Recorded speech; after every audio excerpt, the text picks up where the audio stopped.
How do we give good children's sermons? Jesus allowed little children to come to him and emphasized what children can teach adults in receiving the kingdom of God. A children's message can be 5 minutes at the beginning of church, an introduction to a sermon, or special attention during a normal sermon. Adults benefit from a children's sermon. Let's learn how to give a children's sermon. Let's discuss ideas to capture children's attention, qualities of a good children's sermon, positive discipline, evangelizing children, making our churches child-friendly, and the concept of catechism.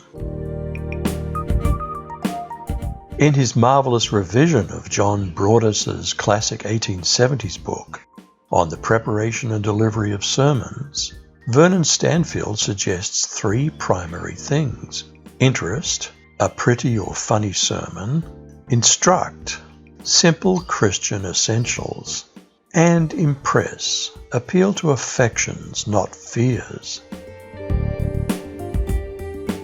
In his book Gospel Telling, The Art and Theology of Children's Sermons, Richard Coleman suggests 2 points: visualize and imagine.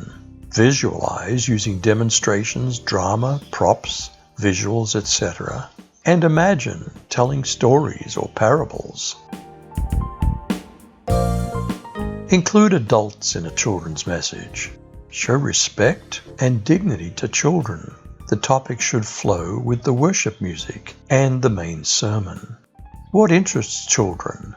Speak at their level. Use simple childlike logic, not deep metaphors. Tell a story from the Bible in your own words. Consult with teachers who've studied early childhood education. In a presentation in 2003, Connie Campbell suggested, sit down among the children. Build drama with your voice and expressions. Ask questions and listen to their answers. Involve motions or repeated phrases. Use resources like books, pictures, and music. What about positive discipline? Elizabeth Cooper presents some helpful comments regarding undisciplined children. Use the incompatible alternatives principle. Ask them for help. In other words, ask them for help with something so that they don't have time to misbehave. Use the make a big deal principle by reinforcing positive reactions. Use the privacy principle. Never embarrass a child in public. Use the whisper principle. Surprise a child by lowering your voice to a whisper. Use the get on a child's eye level principle. Get down and look them in the eyes. English pastor Roger Fellows reminds us that children are more teachable and less hardened by sin. However, children are easily led into a shallow profession of faith. Let's make church child-friendly. Nothing discourages children quicker than an intolerant church. Yet how do we handle severe disruption? Give children the opportunity to participate more in church. Similar jobs to the very successful altar boy can be invented. Openly make children feel welcome and speak directly to them during sermons. Support parents.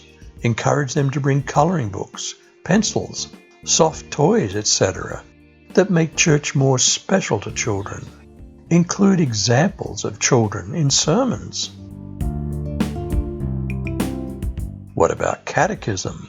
Jesus instructed the apostles, and by extension us, to teach what he commanded.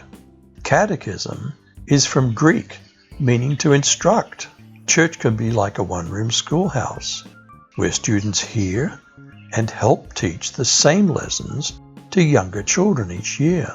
The basics of Christian instruction are taught to children, while adults are listening. So eventually everyone gets taught the basics. Children often amaze us with their wisdom. Remarkable insights that come from little minds are not complicated with adult things. Now here's a suggested assignment. prepare a children's sermon using a large prop or some other visual aid. Every life is precious. Children ought not to be neglected in our churches. They are the future of the church. Will we give some attention to children's sermons, evangelizing children, making our churches child-friendly, and the concept of catechism? You decide.